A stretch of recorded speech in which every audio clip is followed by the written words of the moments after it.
I'm not going to be talking about anything that's too fantastic tonight or new or whatever. I'm not even going to be using any verses that you haven't heard before. But I did have something that I've been thinking about for a while. And that's because I ran across a quote recently, and I actually liked it so much that I printed it out and I gave it to Matthew. And, high school is a time for thinking about your future. He's a high school, he's going to be a senior now, but we need to do more than just think about the future. And the quote that I found was, "Show me your vision and I'll show you your future." Show me your vision and I'll show you your future. And that just really resonated with me because I didn't really grow up in a household with a vision. Um, we were kind of a poor household. And so surviving every month, I guess that was kind of our vision right there. And some of you can probably identify with that. So when I was in high school, actually, I was the only saved member of my family. Nobody else was saved. And I knew that I needed some sort of plan or a vision to get out of my hometown because I did not want to stay in my hometown. I just instinctively knew I've got to get out of here because I could look around and I could see acquaintances and my family, and I could tell what happened when you didn't have a plan. So one summer, you know, a long time ago, the government used to have these like little booklets that you could order. And so there was this occupational handbook that they had. And so one summer I ordered that. And I spent my entire summer going through that whole book and looking at the different kinds of occupations that you could have. And so I narrowed it down to about 3 things. And I eventually knocked out wildlife biology because although I like critters, I don't like cutting them up and like dissecting them. So it's like, no, not that. And so I thought about art, but then I decided on journalism because I liked words. I like using words and I like telling stories. So that really just kind of set me on a path for a job in town and then where I went to college and then what I did after that. And so I didn't know it at the time, but really what I was doing was I was forming a vision for where I wanted to be. And I think God cares about our futures. In Jeremiah 29:11, everybody knows this. For I know the plans I have for you, declares the Lord. Plans to prosper you and not to harm you. Plans to give you a hope and a future. And that's kind of what I was looking for, was a hope and a future. And I didn't have anybody to say, you need a vision. I just knew I need a plan to figure out how to get out of here so that I don't have to come back, right? But a vision is super important. And people who aren't even saved understand about that you need a vision. So I've got some examples here. So there's this guy, he's actually Canadian. His name is Michael Kingsbury, and he is an Olympic skier for moguls and freestyle. And I didn't know what moguls was. I had to look it up, but it's where the snow is like cupped up and makes it really hard to ski. Well, anyway, when he was 9 years old, he pinned a drawing onto his wall that had the words, "I will win the Olympics." And every night he looked at that picture and he visualized what the experience of standing on the Olympic podium would be like. And in 2018, he stood on the Olympic podium and held a gold medal. Yeah, he's now the most accomplished mogul and freestyle skier of all time. 9 years old. Started his vision. And everybody's heard of Michael Phelps, the swimmer. He won 28 Olympic medals. He's one of the most decorated American swimmers ever. And he visualized every aspect of his races, from when he would jump in the water, how he would do his strokes, the flip at the other end, how far he would come off, how he would stretch out his hand. He visualized everything. He even had some visualizations where he had problems and he worked out the problem. Yeah, that's It's pretty amazing. He saw himself doing these things, and he won 28 medals. But my favorite is actually from 1983. Anybody remember when Australia won the America's Cup? Nobody remembers. And so then we got angry about it. And then next year, Ted Turner like skippered the American boat that won it back. Okay, well, here's what happened with the Australian boat that won. Um, they had a skipper, and he wrote a book about having won the America's Cup. And he said, "You cannot go anywhere if you have not first imagined yourself there. People achieve that which they have imagined themselves achieving over and over in their minds. That which you have never dreamed of is that which you will never attain." Mm. If you can't see it in your own mind, if you can't achieve it in your own mind, you'll never achieve it in the world. He said, "Every night before I went to sleep, I shut myself away and lived in my own mind the feeling of being out in front, in the quiet, in the midst of the tension. And as I dreamed my dreams, it became easier. The power of the mind is enormous, and together we sensed ourselves making it happen." He made a tape of the Australia team winning. It was an audio tape, and he narrated it with the sound of like a sailboat cutting through the water and the sounds that you would hear on a boat. And every member of the team had to listen to that tape twice a day for 3 years. 3 years. By the time they began the race, they had already beaten the American team more than 2,000 times in their imagination. They That is the first time the United States lost in 132 years. They saw themselves having won. I thought that was amazing. And you know, these people, I saw nothing to indicate that any of these people are Christians, but they harnessed the power of a vision and their imaginations. That's pretty incredible to me. And so you have to think, why did God give us such a powerful imagination? I mean, he had to have a reason, right? I mean, he made us like him. He He said that he has given us the things that we need. And so we can use our imaginations to propel us forward in life. We can create amazing stories and poetry. We can write music because of our imaginations. We can envision new products, new ways of doing things. Our imaginations are amazing. We can also use it to imagine terrible and awful things, right? So we often talk about the words that we say, but the vision that we create internally is powerful and has to be harnessed for good also. Does that make sense? It's like the words that come out, super important. But what we have going on in our heads, also super important. So I read this and it said the brain is a goal setting organism. Setting goals is good stewardship of the imagination that God gave us. So, in other words, our brain sort of works that way. Our brain needs something to be working toward. Our imagination needs something to be envisioning.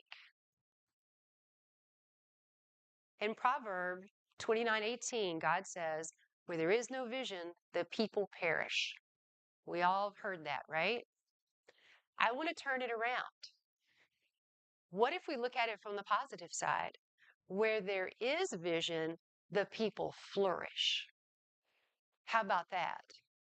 That gives me something to think about, not just avoid something, but to actively build something. Where there is vision, the people flourish. I like that. And you see a lot of examples in the Bible of people who had visions. I mean, Abraham comes to mind. God actually took him out and said, "Look at the stars. This is going to be like your descendants, the grains of sand." These are things that he could see, and he could use his imagination and say, "Every time I look at those stars, I see my generations that follow me. I see my descendants. I look at the sand here, and I see the huge number of descendants that I'm going to have. He gave him the ability to look at something and use his imagination to work toward that. And I think that helped with his faith. So, what about Joseph? Poor Joseph, Joseph had vision, but he got locked away in a prison, and you think, okay, well, it's never going to happen. But it did. He wasn't forgotten. He accomplished the vision that God had given him. And the Apostle Paul, he had a vision. He pursued that until his death. I mean, he was on it. But we also see that some people who had a vision, God interrupted it. And Paul was one of those, right? Because he was persecuting the church. His vision apparently was, I'm going to stamp out this new way.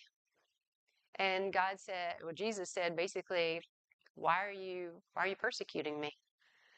He got a new vision and he ran with it. But also the widow at Zarephath with Elijah, she had a vision, right? Not a good vision. I'm gathering up sticks so I can make this cake and we can eat it and die. Not a very good vision. So God interrupted that. And he told Elijah to go there. So Elijah goes there and he interrupts her and says, well, first make something for me. And then I think she eventually realized, we're not going to die. There's something new and different here. So her vision was interrupted.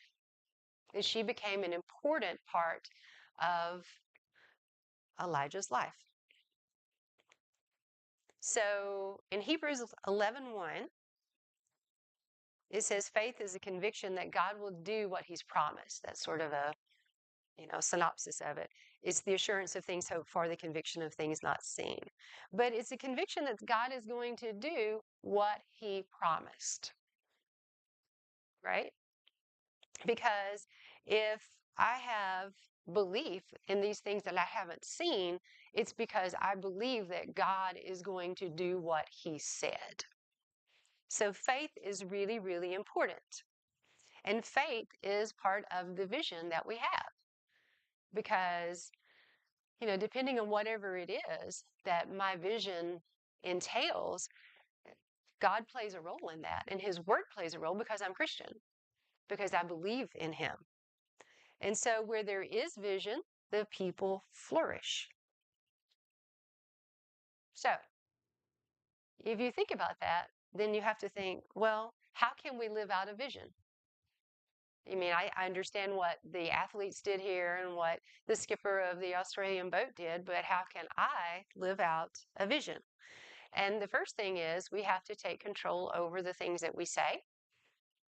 What we say is important, but we also have to take control over the thoughts that we think. Because even if you're not saying those words, how many of us have those negative thoughts in our heads? And we oftentimes, we don't say them. And outwardly, we're saying perhaps the right things, but we're not necessarily thinking the right things in our heads. So, but we have to take control over both of them. Because I would argue that if you think the bad things enough in your head, they're going to come out as words too. So you have to take control over that. And I would say that in order to have a vision, it helps to write it down. And didn't God say that in Habakkuk? Is that how you say that? Habakkuk? Okay. He said to write the vision and make it plain so that he who reads it can run. So if you write it down, it really helps.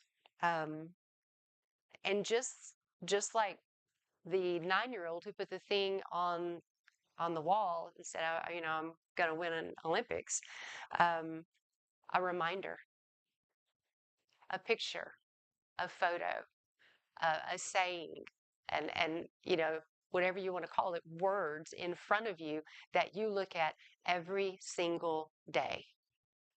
And see, I'm talking to myself here too, because I don't do this enough. There are some things that I realized when I saw, show me your vision and I'll show you your future. And I thought, I'm not following through on some of the faith that I have. I have faith that God's going to do it. And occasionally I think about that. But what I don't do is I don't think about it every day.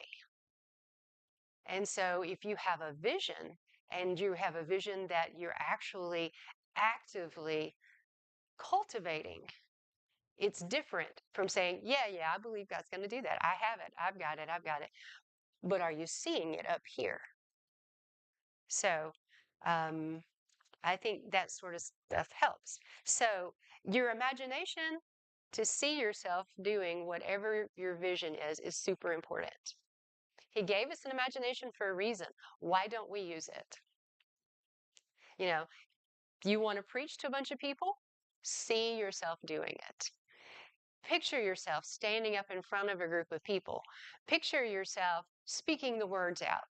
Picture yourself going up and praying for people, in the wild, because some of us do that, but it's never an easy thing, right? I mean, for me, it's not always easy for me to go up to somebody and say, hey, can I pray for you? I will do it, but how much easier would it be if I saw myself doing that on a regular basis in my own head? Then by the time I got out there and I actually prayed for people, maybe I've done it 150 times in my head, and it's going to be a lot easier, you know? Um, you know, is do you have a vision for healing in your body? Act like it. That's what Judy Elmore said, right? Act like it. But see yourself healed too. See yourself doing whatever you can't do. If you are having trouble walking, see yourself running. If you're having trouble with arthritis, see your joints moving just like they're supposed to. If you're having problems with your ears, then you picture yourself hearing every single thing, every pin drop, because this convinces you, yes, I am healed. I see myself healed. I see myself doing that because through my imagination, I do. If you're having problems with your heart, then think about your heart. Make your heart beat perfectly the way it should in your body. See that happening. See the blood moving around through your body.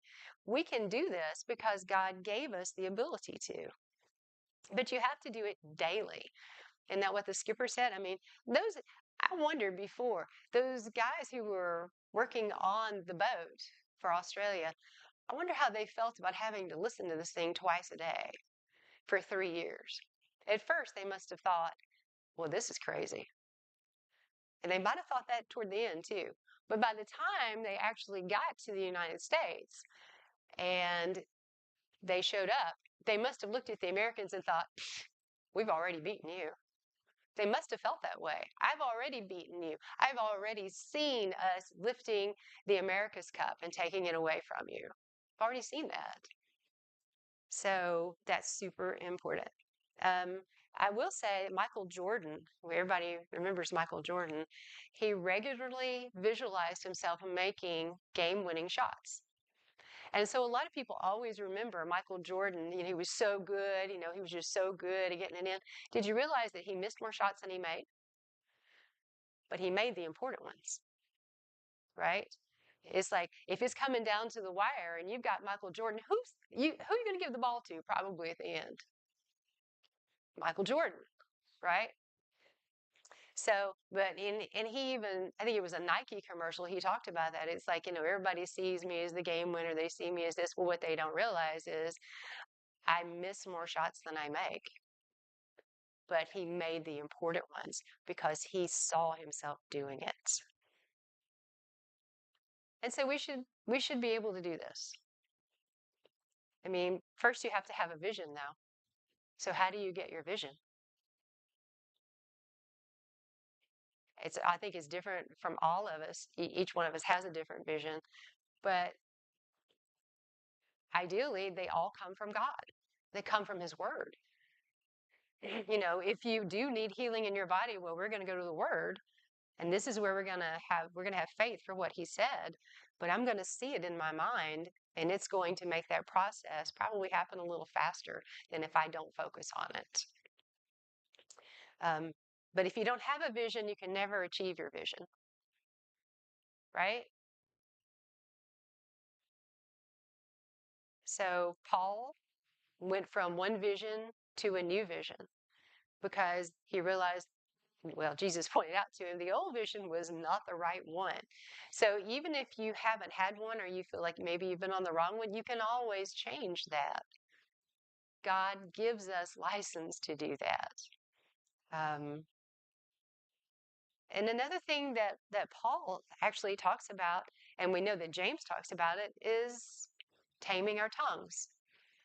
So the things that we say, but you also really need to work on what you're saying internally and what you're seeing yourself doing. And I think sometimes we forget that that's part of what Jesus was trying to get across to people, right? Because he would talk to them about things and they wouldn't understand, and the disciples wouldn't understand, and then he would go back and he would explain it. This is what it means when you cast the seed out and it goes to bad ground, but this is the good ground. And you had to use your imagination to understand what he was saying. Sometimes I feel like we don't do that.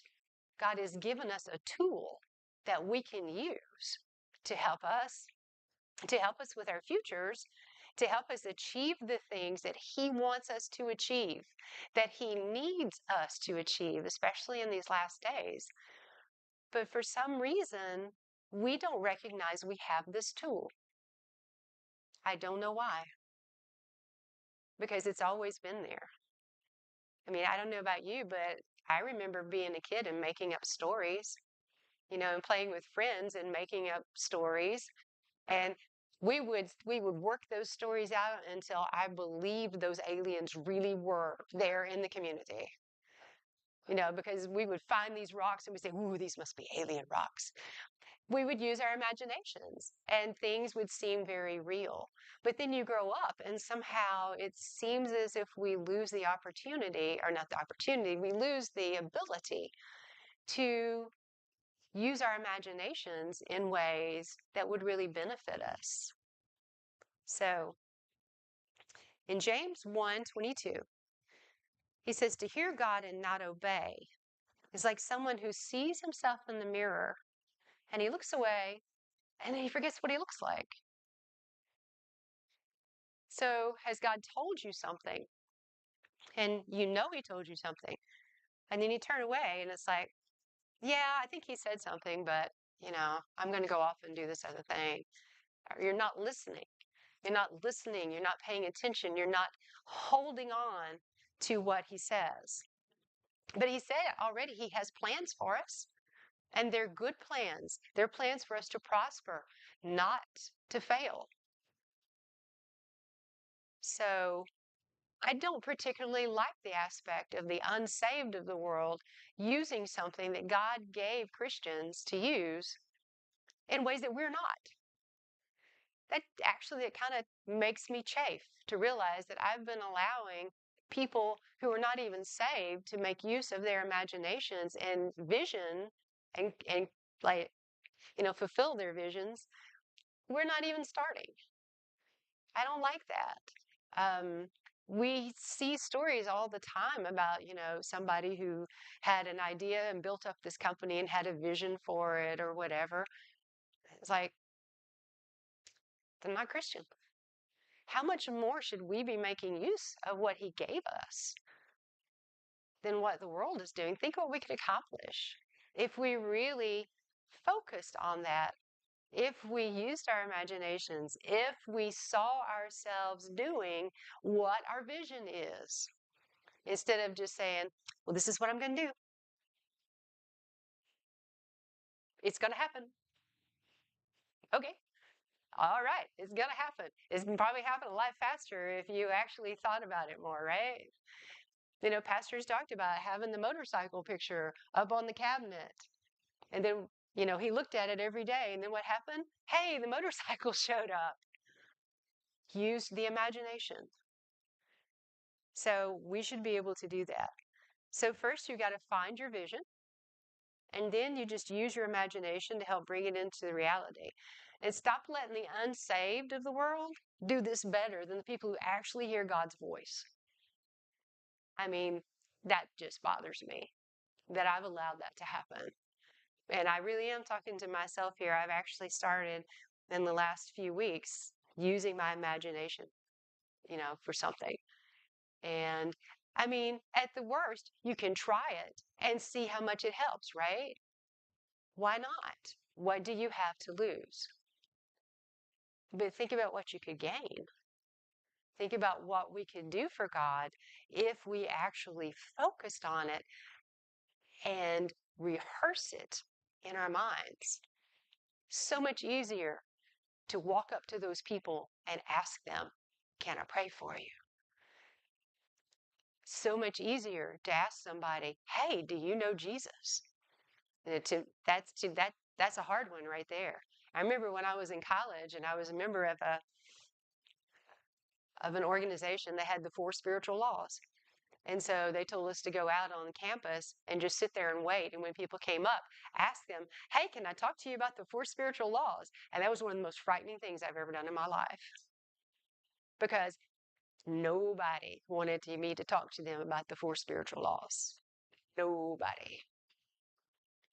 So, but if I had actually thought about it more and I'd seen myself doing it, perhaps I would have been more successful. And maybe it would have benefited somebody who needed it. But I didn't. I didn't know. And so it didn't work. But how much more successful would I be for God if I did that? So I guess what I'm asking you to do tonight is find a vision and then use your imagination to help bring that into reality. It's not like you're doing it, God is doing it. I mean, you see God healing you, right? We all know God heals us. We know God brings things into our life. But if we see that, it just seems to me that it could go a little faster. Now, or if there's something that he's asking you to do that scares you, use your imagination to make it easier. So, anyway, I look forward to hearing about your vision. So, this is kind of a short message tonight, but it just seemed like one that I wanted to bring and talk about because show me your vision and I'll show you your future. If you don't have a vision, guess what? Not much of a future, right? Okay. So just a little word of prayer. So, Father, thank you. We thank you that you gave us imaginations. We thank you that you have given us ways to access the power and the amazing promises that you have given to us. And we just thank you for it, that you have fully prepared us for that. And we just lift you up tonight and we just thank you because you don't want us to fail. You said you have plans for us, and those plans are for us to succeed. So we just call that in tonight. And we thank you for your promises coming forth in our lives. And we just give you glory. And I thank you that you love us too much to leave us where we are. You want us to keep moving. It is always, always that you want us to keep growing. And so we thank you that you are bringing us along.